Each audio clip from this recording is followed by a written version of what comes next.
Zona rossa per l'Epifania, poi zona gialla e ancora arancione nel fine settimana. Questo prevede il nuovo decreto del governo. E poi cosa accadrà al Veneto?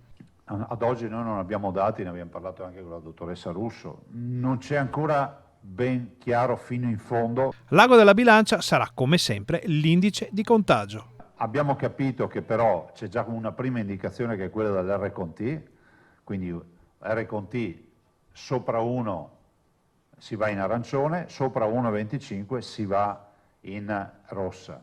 Bisognerà fare i conti anche con altri parametri per capire in quale fascia sarà inserito il Veneto. Poi c'è anche da dire che c'è anche una valutazione dell'incidenza, cioè il numero di casi per 100.000 abitanti, e qui non abbiamo ancora visto il testo finale e attendiamo. I contatti con il governo proseguono anche se resta ancora grande l'incertezza su cosa accadrà nelle prossime ore. Ho sentito il ministro Speranza anche stamattina, abbiamo parlato appunto di classificazioni, di zone, però ad oggi noi non sappiamo nulla.